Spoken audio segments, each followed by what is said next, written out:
Welcome to another episode of Live with Lizzy, coming to you from beautiful Boston, Massachusetts. Today, I come to you to share some poems and backstory from my new book, Give It a Home, which you can find on the Barnes & Noble website. So, when last I joined you, we left off halfway into chapter 3. So, we're going to pick right up where we left off. The honey and the knife. Graze knife over steel, dip it in honey. The sharpest blade requires some sweetener. The sugar doesn't mind the edge, you see. It flows around over between under. The reason you don't hone honey dippers is that they're all about the rough, the grip. So many edges, fingerprints, sugar. Dippers need grain or the honey will slip. Knives dreaming too long in honey won't slice. They have to find a new way in the world. Some do not care, the honey feels too nice. Sometimes you give it all up for a girl. A knife so crystallized has made a choice. When it stays still, it raises sharpened voice. When I wrote this poem, I was feeling like I didn't fit in at the place I was working at the time. This is when I was working at a bakery and making bread for them. And I was looking for ways to find approval there and was not really successful. So I was thinking a lot about whether I was even in the right place for the person that I am, or whether I was maybe a tool that was being used for the wrong job. Properly spent. To play the violin requires distance. Up close, a rasping whisper in your face. The horsehair of the string, it takes a chance. It trusts that it will reach its proper place. The edges of the sound are rough and raw. Do not be fooled by mixing board magic. The violin will allow you to draw so close if you accept what is ragged. The violin can harmonize alone, though it sounds gorgeous with some company. It can find acceptance within its tone and without from those hands that know to please. So draw the bow, but only with intent. The sweetest sound is time properly spent. This is inspired by a revelation I had when I started going to orchestra camp when I was a young tween, I guess. I ultimately ended up going to music school to study flute, and in the process of doing so, ended up meeting a lot of other orchestral musicians, many string players among them. And what was interesting to me is that the violin is such a beautiful, pure sound from far away, but up close, it sounds really raspy. And it just really blew my mind that distance could be so forgiving. Hope. Hope is a quiet curiosity. It pads into your room on kitten toes. It settles itself down beside your feet. When you're ready, it will share what it knows. Hope thinks you might not trust it to be real. That's why its claw sometimes gives you a scratch. It wants you to know you're able to feel. That is the glory of life and the catch. Hope cannot root itself in ruined earth. To poor foundation, stones must be removed. No, this work is the kind that shows your worth. To you, that is, to whom it should be proved. Hope is beating a sword into a plow. It's working hard to let your heart allow. This poem was inspired by a time in my life when I was having a hard time figuring out how to move forward in a positive way. I was losing a lot of what helped me feel stable. I was, out of a job and going through a breakup and just generally not feeling very successful. So I was struggling to figure out what hope looked like in that particular situation.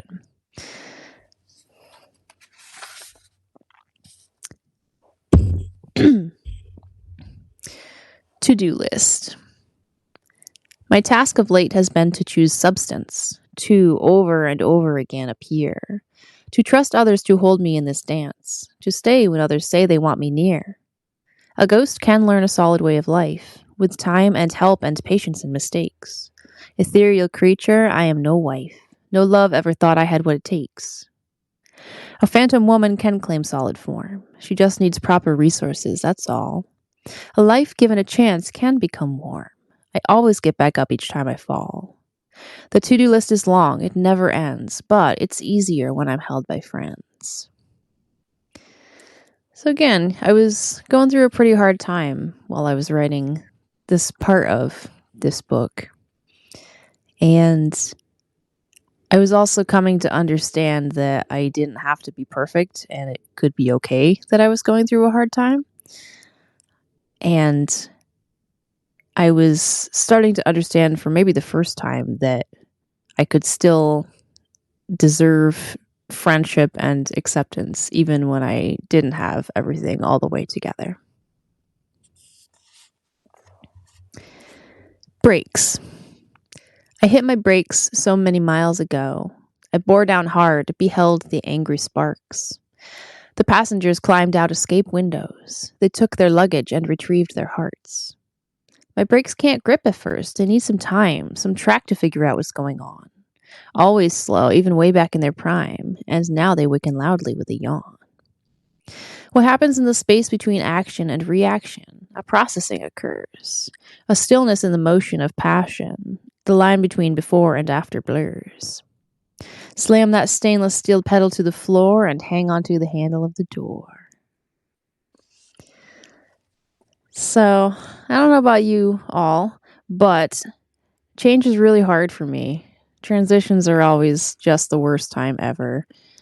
And they always remind me of how a train needs like a mile or something um, between when it hits its brakes and when it can come to a complete stop. And a lot of the times I feel similarly about a big transition. I feel like I tend to process them on the slower side. And that was what came out in this particular sonnet.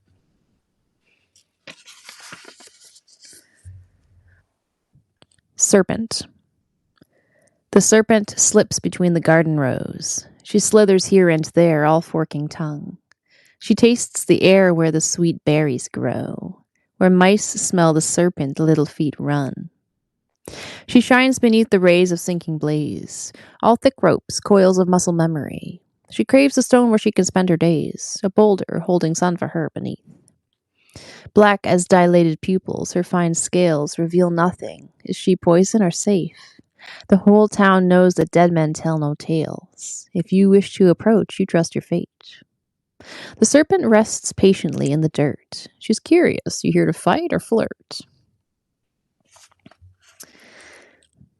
So when I was working on this particular sonnet, I was in a weird place. I was getting over the ending of a long relationship, and I was kind of oscillating between feeling really bad about myself for that and feeling good about myself for attention I was getting from new dates.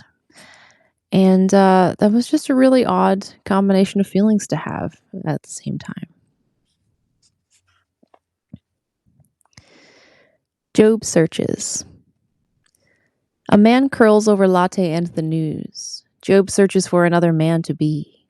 That seeker of biblical proportions grew too restless in his life. He had to flee. Surrounding, crowds combine, vibrant strangers. Soap bubbles converging, becoming one. Press in, come close, watch as curves rearrange. Choose carefully, it cannot be undone. The pages turn, Job breaks them with his eyes. One column, then the next, each line in turn. He knows just what he seeks, but where to find. A finished paper is only good to burn. If he would simply raise his eyes to see, perhaps he would decide to notice me. I was at a new job after the bakery job that I really didn't like very much. So I was pretty actively hunting for something else while I was there. So I was thinking a lot about job searches. And then one day I was like, oh, I kind of feel like job searching feels a little bit like the suffering of Job sometimes, if you get real dramatic about it. And that's where that came from.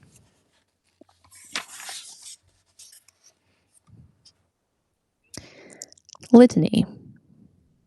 Let each of us have dignity at least. Let us feel worthy, loved, human, and whole.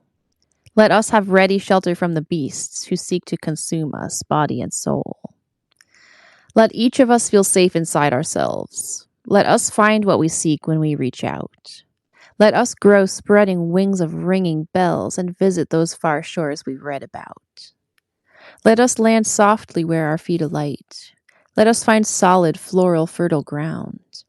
Let us warm our hands in syrup sunshine, feel where we will someday come back around. A person who is given what they need will find a way to give back what they seek. This poem was a bit of wishful thinking on my part.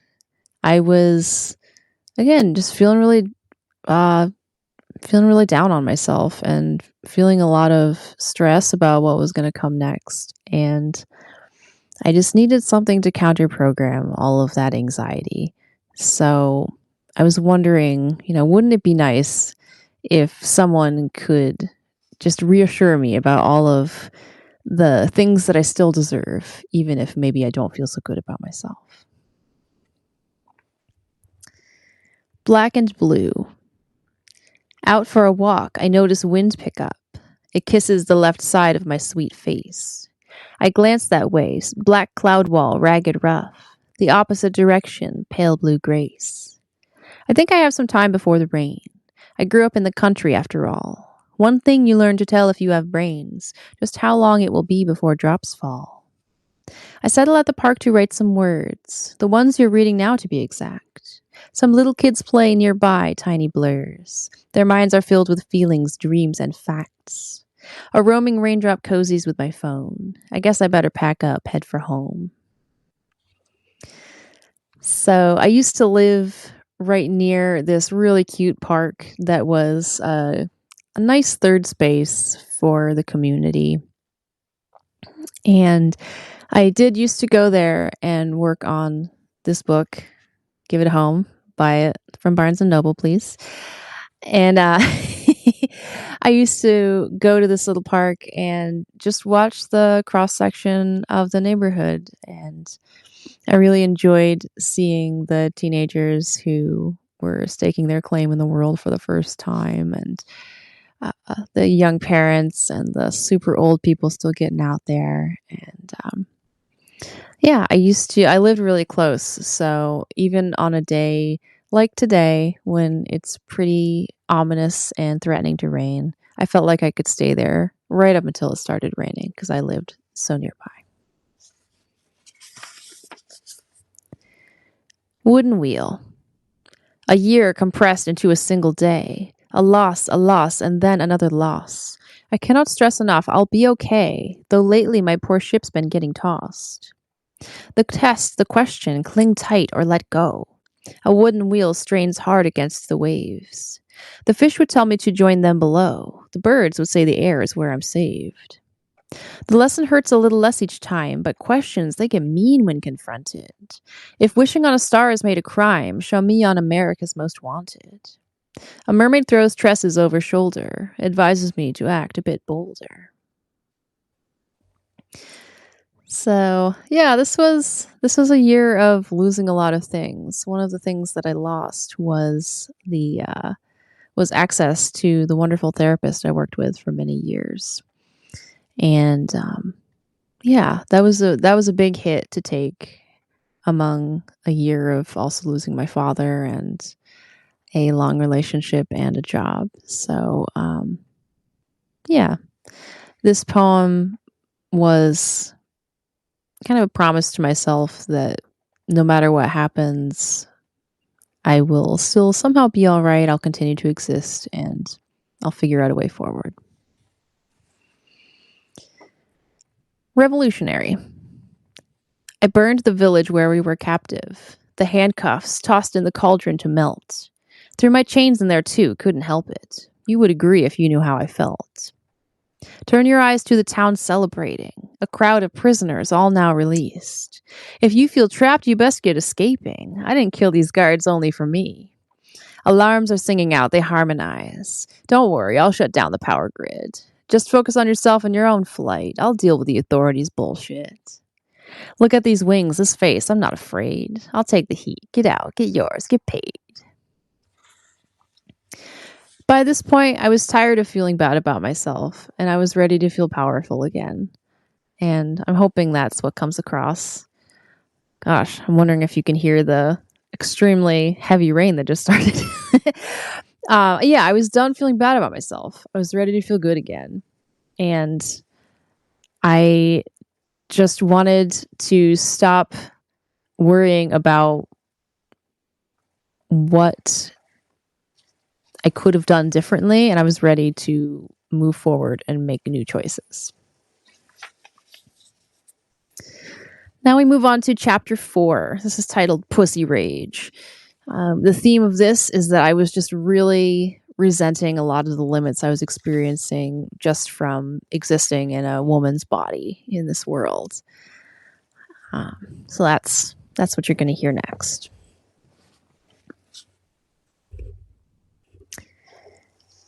Tea time. If you can't stop him, try to enjoy it. That's what I heard the old lawmaker say. If you can relax, it won't hurt one bit. Remind me, just how were you dressed that day? Think carefully, the answer means jail time. Don't shame a good man just because you're a slut. Did you invite that boy to cross the line? Did you pull away when he grabbed your butt? Those skinny jeans don't slide off on their own. He had to have some help, I do suspect. Girl, don't bring this nice boy with good name down. It's his reputation we must protect. The old lawmaker works for him, not me. They're planning their tea time later this week. Yeah, I was hearing a lot about Trump in the news and just all the way over it. Ugh. Sweet air. I opened the window, tasted the air. A crowd of voices drifted up to me. A rough group of men headed to the fair, the type to tell you that's just how it be. A cozy club of boys so unaware that I had slipped outside to follow them. I craved to know if they could even care or if they truly just act on their whims. I listened to them talk and never heard the fear that threads through girl conversations. They flew as light and easy as the birds. I was raised to fear them all as rapists. The air is sweeter for a straight white man. Acknowledge privilege. I know you can. Inspired by an event that happened at my bakery job. I worked with mostly guys for a while, and I had an unfortunate experience where I walked into the bakery into some pretty nasty jokes about women, and when I called them out on it, they were not super receptive. And it became clear that I was definitely in the minority in that room. So it was not fun. I'm glad to be out of that space. Fool. I don't concern myself with foolish men. I am intimidating. They cower. You're hard to read, one of those fools once said. That's the whole point. That's where lies my power. I'm not a newspaper. No headlines here. I don't care if my face is readable. But those lovers of words, bring yourselves near. For you, my hands and heart are all too full. A foolish man spies my straight spine and shies. Oh gods, how to stand powerful women. Those broads who carry sharpened swords and knives, bodies toughened with soft hearts tucked within. No offense meant, little buddy, you're fine. Fools who love weak women will not be mine. I worked with a guy who told me to my face that I was hard to read, and I never really know what to tell someone when they say that to me because I'm not a book.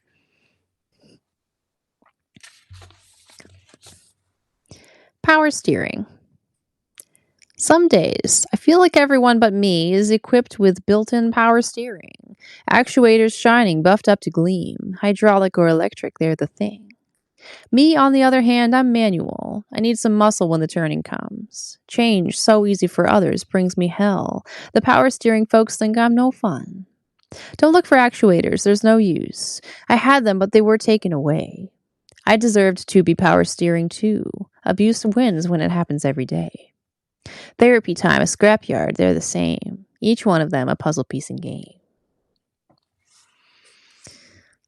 Yeah, I've always felt a little out of place in the world, a little bit uh mislabeled in some way, I suppose.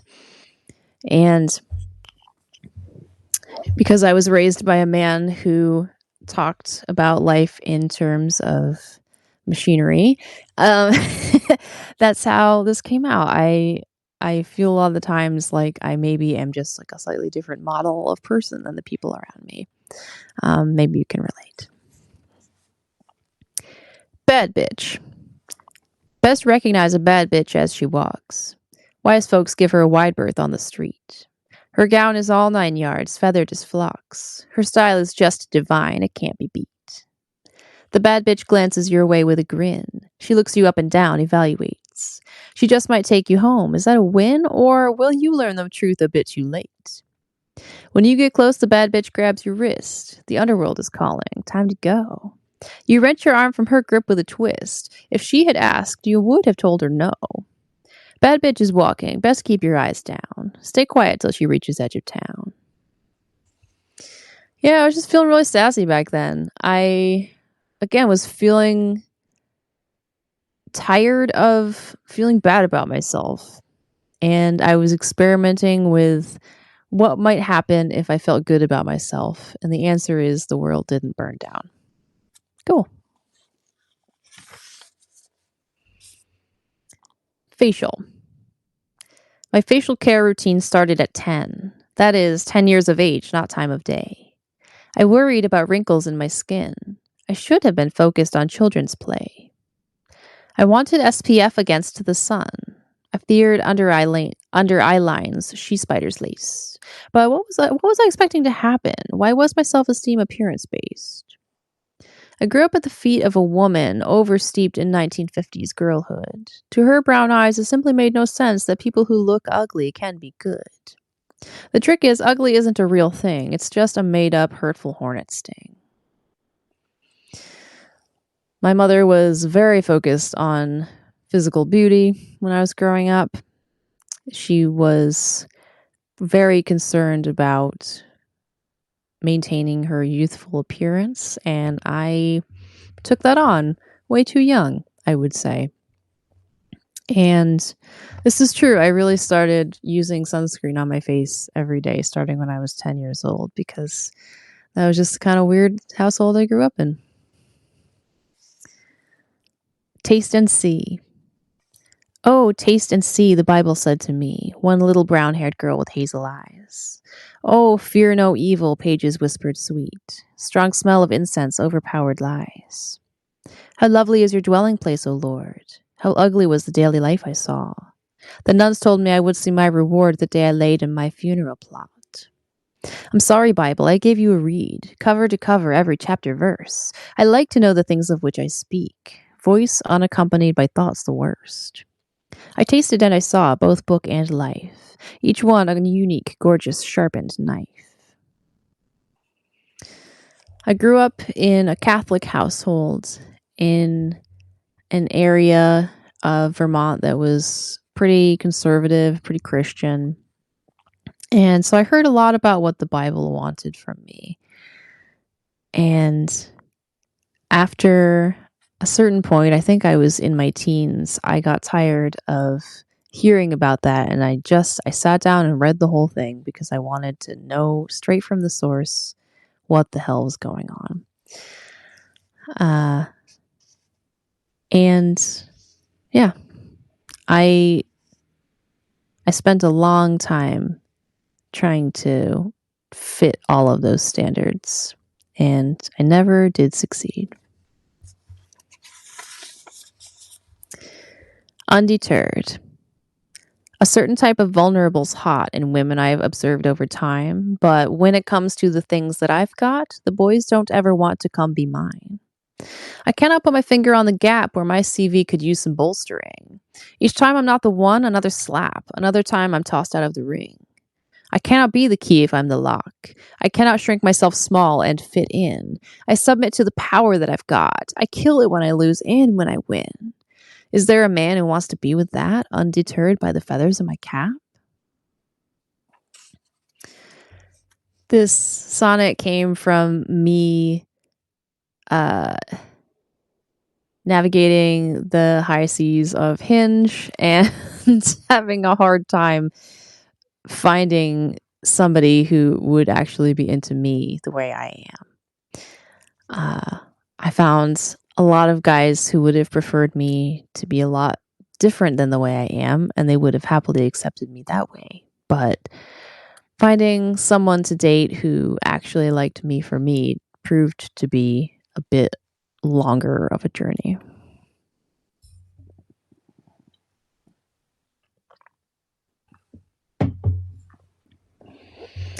Finery. I grind my teeth at night studiously, the way a jeweler works away at gems. The mouthguard helps, but my jaw wants to be so hard at work forgetting where it's been. I wake to find my face in a grimace, my asshole clenched real tight as well most times. Never formed clear memories of the hits. When I try to look for them, I'm just blind. That doesn't mean they don't come back some days. I just don't get to choose when I recall the reasons for the times I feel afraid while folks around me seem to be so calm. Get me a set of loops so I may see the pins concealed within my finery. Wrote this one after I had a pretty bad PTSD flashback. It's something that I struggle with a lot of the time. I've spent a lot of time learning skills to cope with it, but sometimes a trigger comes when I don't expect it, and it still can take me down pretty hard if I'm not prepared.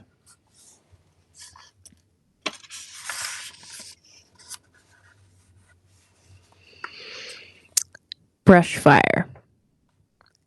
Where were you when the brush fire stole the trees? Asleep, curled up so tight in your blankets? I hope you understand the worth of peace. The brush fire burned bright, said I should thank it. My resin dripped slow down my legs, molten. My spines opened, long stiffened, so creaky. Above, the sun pierced the night sky golden. All around my feet, piles of bursting seeds. A raging flame is made for a purpose. It will not be welcomed by all creatures. It does destroy. For some, it makes things worse. Damp flesh will be cut on its sharp features.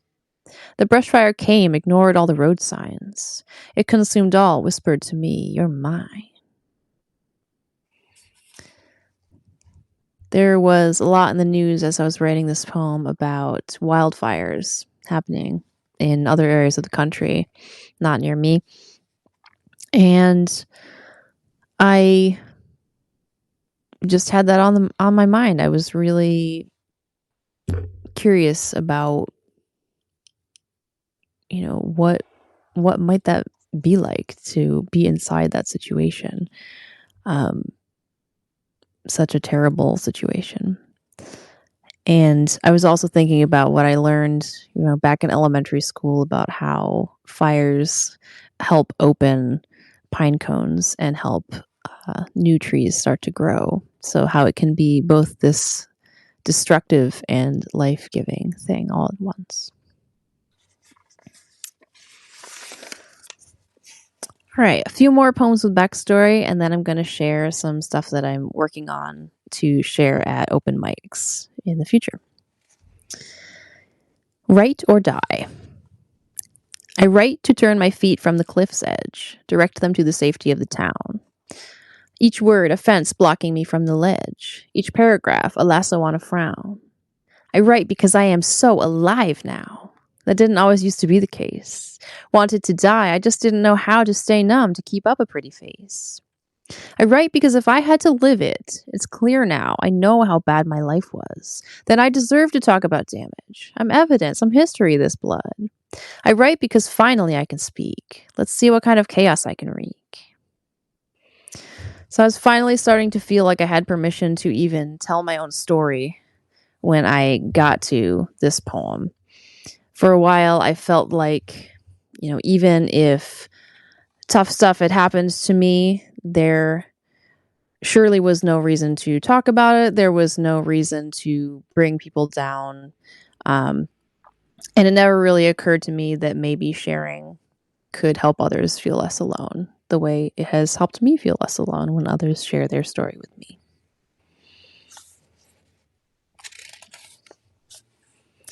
Mother's Day. Happy Mother's Day to my younger self. She dissected life like a scientist, to mostly learn from books upon a shelf, so many socialization cues missed. Observing all the girls in the classroom, looking for how to act in the right way. Raised in the style of an institution, my life was about easing my mom's day. I parented my self-Kintsugi girl. I read the magazines of womanhood. Perfect shade of lip smackers, berry swirl. If you get kissed, you simply must taste good. To learn to be a woman is a trip. If you're lucky, hands catch you when you slip. Yeah, so I grew up in this weird combination of my mother's very 50s influence upbringing and the 90s girls can do anything movement, which really meant that girls can do everything, not just our share of the load. So I was getting messaging that both I should limit myself and also that I should do everything, no limits allowed. So I ended up having to settle out of my own boundaries. Prophet. What is a prophet whose tongue cannot speak? Just wringing hands and visionary eye. You best let a good prophet say her piece. Her voice will be heard, she won't be denied. A prophet speaks so that she will not burst. Her silver toes are sprinting down the road. She can't outrun crowds even at her worst. She gains more speed when she sets down her load. A woman so released cannot be held, perhaps by gentle hands, but not by chains. She will not cease preaching. She has to tell. A hurt kept secret only brings more pain. Oh, prophet, when is it your turn to rest? Do you know that you aced your final test? Yeah, again, I was just sick of feeling like I couldn't talk about my own life, and I was experimenting with what might happen if I confronted that fear and just started talking about what had happened to me. Understandable but wrong. My mother thought kids take care of parents. It's understandable, it was her life. When her mother gave birth to the youngest, the epidural left her paralyzed. My mother was the eldest at 7. A fourth sibling, James, died along the way. 3 children still left outside of heaven. My mom tried to get them from day to day. She went with them into an orphanage until the court case settled with the docs. She never reckoned with all of her rage from stolen childhood tossed among the rocks. She thought that daughters take charge very young. It wasn't normal. I knew it was wrong. True story. My mother had a really rough upbringing that instead of getting over it, she decided to pass on all of that trauma to me. It's really unfortunate what she went through, but it would have probably been better for her to work through her problems instead of passing them on. And that's really too bad. Confession. I have a confession to give today. There is no kneeler here. There is no priest. I grow so weary of unwanted weight. Please let me in. Let me attend the feast. Well, the secrets that I wish to share are these. When I see parents who love their children out loud measurably in words and deeds, it broils me black with scalding red offense. I never got that love myself, you see. It's not that anything's going wrong. The good parents are fine. It's all just me, went without validation for so long. I wish that I could be those little kids, be comforted, be wanted, be like them. This was inspired by me seeing, I should say, I was working at a bowling alley, and I would see a lot of parents bring their children in just for the sake of their kid having a good time. And I found myself feeling oddly envious of those little kids, and I thought this is an odd feeling for an adult to have for a stranger who is 4 years old. And I finally realized I just really wanted to have had that experience of, somebody going out of their way to make sure I had a good time.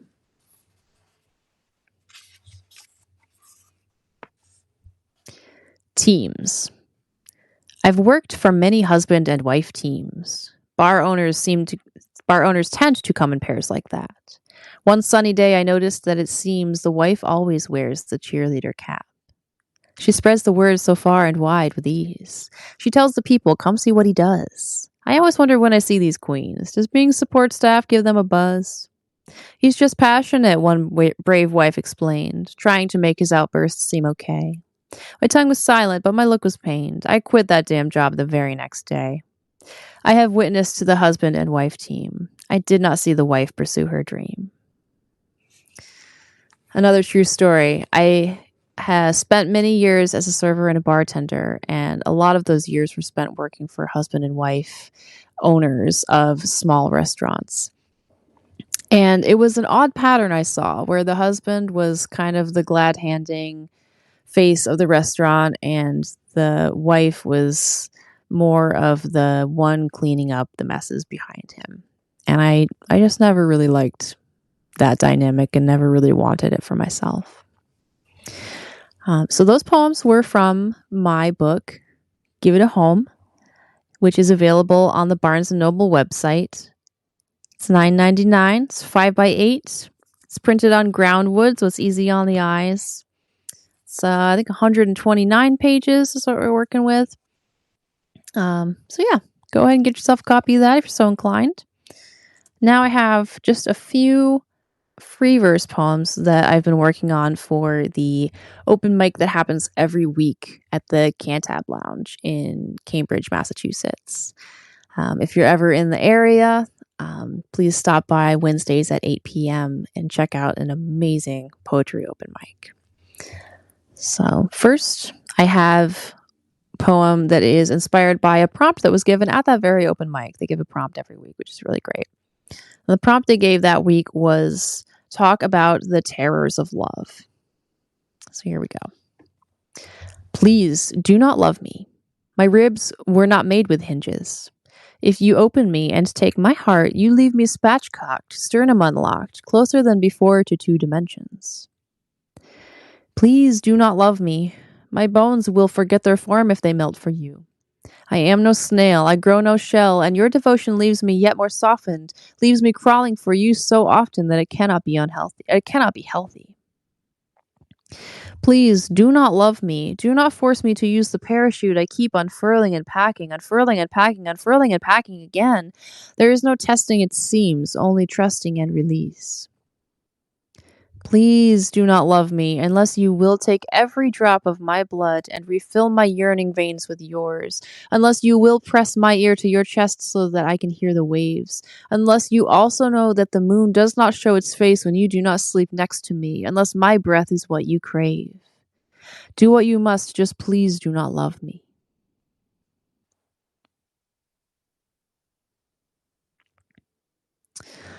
Next, this one is tentatively titled Drain. Grandmother, turn me into a plumber. Teach me the skills to thread a drain into the deep part of my soul, the one where the feelings puddle up and rot the floor. Teach me to account for that place in the building codes. The work was all for nothing if the pipes don't hold. Keepers of magic, turn me into an electrician. Teach me the skills to uncross all my wires. Show me a way to ground the house, how to keep myself and everyone around me safe and covered in light. Contractors of the stars, turn me into a worker. Teach me the skills to take orders. Humble my forehead to the dirt beneath the grass and roughen my hands so that they can be of use. Show me how to say yes when asked. Universe, turn me into a leader. Teach me the skills to reach out for what I need. Show me the way to speak without causing pain, how to pull people together while keeping them on their own feet, and which path among the many to take. But first, let me become a plumber wise. It's high time I got to clearing these pipes.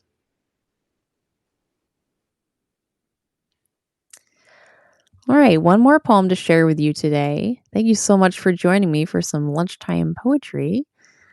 If you enjoyed what you heard, please consider subscribing or checking out some of my other work on the LizzyCoShow.com. And checking out, if you liked what you saw today, I've been releasing these all as podcasts as well, which you can also find on my website. So, one more poem for you today. Flower Shop. Sometimes I buy her those lush coral peonies. She has no idea. How could she? I walk to the flower shop each morning. My front door closes as the sun creeps over my windowsill. I look up at the leftover night sky. It's always there. Even when the heavens feel strange and rare, we move about below. The blue doesn't care. I would give the coral peonies to my girl the way I used to, but she can't see that they're beautiful, even though it's true. These days, her nose wrinkles in confusion at the sweet scent. I gave her many reasons to love the blooms, but the heart won't be forced. She asked me to go away, so I went. I smile at the sweet teen who works the register. She compliments my choice of outfit and has the grace not to comment on the change in my floral tastes today. She's younger than me. I think we give each other hope in different ways. I'm proof that women are allowed to be both unusual and happy. She is proof that new troops are rising in the ranks. I trust that she's going to be okay. She moves quite freely. I leave that flower shop content, having boiled my bit of the glue that binds us all together. When I explore the world, my wings generate a small brave wind, form a skin-warming day from cold weather. I pass out blooms to everyone but my girl on my walk home. The tiny wild heart baby who gapes at my golden shoes. The young exhausted father flexing tanned arms in service to the oldest woman in town, her body concentrated by time into impossibly small frame. She paid her dues. Ask her why she frowns. The bouquet I chose fills my apartment with lavender violet lilac scent. Ask anyone in this town about me and they'll say she came and went. Thanks again for joining today. I hope you liked what you heard, and please consider subscribing. I'll see you next time for another episode of Live with Lizzy, and I hope you have a wonderful rest of your day. Bye.